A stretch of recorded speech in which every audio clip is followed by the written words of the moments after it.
Assalamualaikum warahmatullahi wabarakatuh. Perkenalkan, nama saya Muhammad Ilham Ramadan dari kelas KGSP 2. Pada kesempatan kali ini, saya akan membahas tentang unsur kebudayaan universal yang ada di Jerman. Jadi, selamat mendengarkan dan menyaksikan. Unsur kebudayaan universal. Apa sih unsur kebudayaan universal itu? Unsur kebudayaan universal adalah suatu pandangan terhadap kebudayaan dalam sebuah negara. Ahli antropologi pernah mengatakan bahwa terdapat unsur-unsur kebudayaan yang berjumlah sebanyak 8.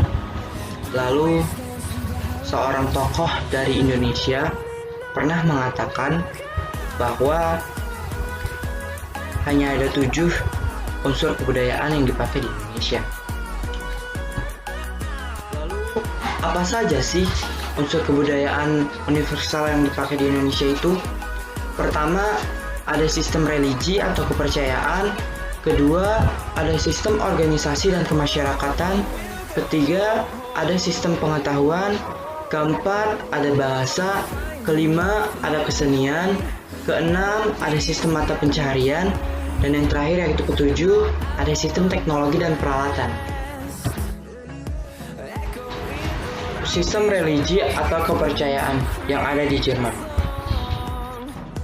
Survei penduduk berdasarkan agama di Jerman mengatakan bahwa di Jerman masih didominasi oleh agama Kristen. Dengan populasi sebesar 60% dari seluruh penduduk Jerman. Denominasi terbesar di Jerman adalah Katolik Roma dengan total populasi 29%.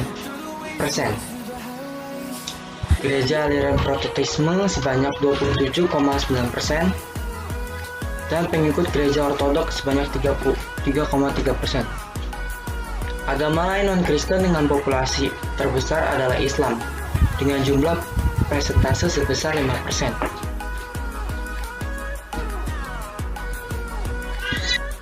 Acara keagamaan yang ada di Jerman. Agama Kristen biasanya mengadakan hari Paskah dan juga Christmas. Dan umat Islamnya di sana mengadakan Idul Fitri dan Idul Adha.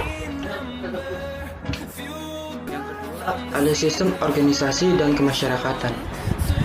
Di Jerman ada sebuah organisasi yang bernama Friedrich Naumann Foundation (FNF). Adalah organisasi non-profit yang mempromosikan demokrasi, rule of law, kebebasan ekonomi, dan menghargai hak asasi manusia. FNF didirikan pada tahun 1958 oleh Theodor Heuss 1884 sampai 1963, Presiden pertama Republik Federal Jerman. Sebagai bentuk aspirasi kepada mentor politiknya, yaitu Ferdinand Naumann 1860 sampai 1919, seorang pelopor politis Jerman. Naumann percaya bahwa demokrasi akan bekerja dengan baik. Edukasi masyarakat sangat diperlukan untuk memberikan informasi politik dan edukasi kewarganegaraan yang tahu bagaimana cara berpartisipasi dalam proses demokrasi dan dapat menyampaikan pendapat untuk kemajuan negara. Yang ketiga, ada sistem pengetahuan. Di Jerman ada burung bernama Archaeopteryx, dikenal sebagai Urvogel, sebuah kata yang berarti burung yang asli atau burung pertama. Meskipun namanya yang asli berasal dari bahasa Jerman, kata ini juga digunakan dalam bahasa Inggris.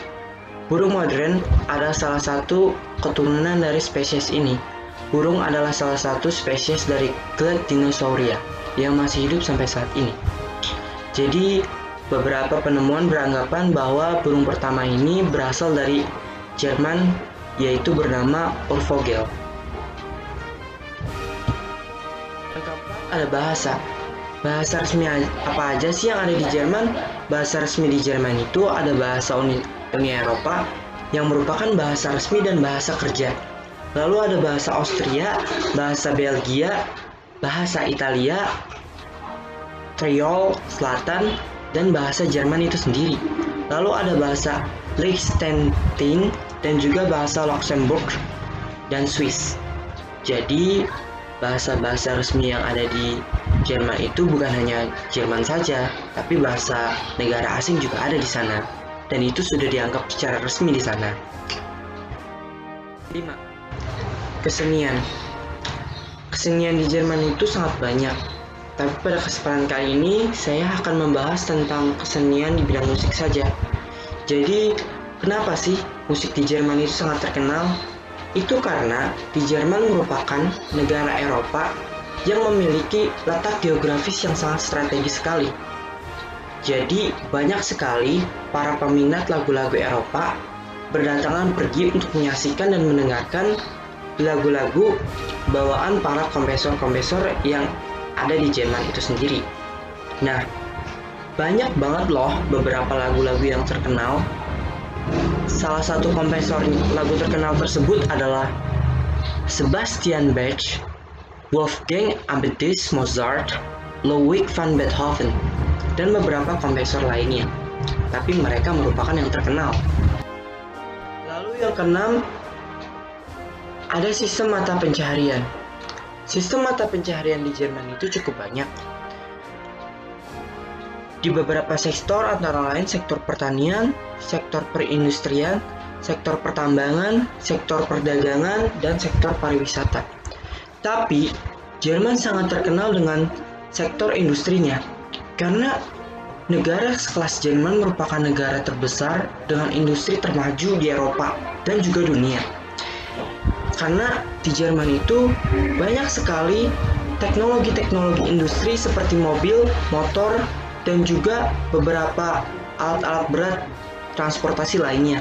Sehingga inilah yang membuat sektor perekonomian atau sektor mata pencaharian utama di Jerman itu adalah sektor industri yang memang sangat menguntungkan sekali untuk terus diasah sampai tahun-tahun berikutnya, agar ini tetap bisa bertahan sebagai salah satu sektor penyumbang devisa negara terbesar di Jerman itu. Yang ketujuh, ada sistem teknologi dan peralatan. Nah, di Jerman itu yang sangat terkenal dalam hal teknologi itu adalah komputer, karena komputer adalah penemuan dari negara Jerman. Komputer pertama dibangun di ruang tamu Konrad Zuse tahun 1936. Perangkat pertama yang dibuat Zuse dinamai Z1, yang diakui hingga saat ini sebagai program komputer yang dikendalikan pertama kali secara digital. Jadi dapat disimpulkan bahwa ternyata Jerman merupakan negara yang melopori kemajuan daripada komputer itu sendiri, yang membuat dan berkembang menjadi komputer-komputer yang saat ini kita kenal seperti laptop dan lain sebagainya. Jadi ternyata teknologi dan juga pengetahuan yang ada di Jerman itu sangat bermanfaat sekali ya untuk dunia, karena banyak sekali teknologi-teknologi yang berasal dari Jerman yang dikembangkan oleh penemu-penemu lain di dunia yang sampai saat ini sangat bermanfaat sekali untuk kita. Jadi mungkin itu aja yang bisa saya sampaikan dari semua unsur-unsur kebudayaan universal. Mohon maaf bila ada kesalahan kata dan juga kata-kata yang kurang berkenan. Wassalamualaikum warahmatullahi wabarakatuh.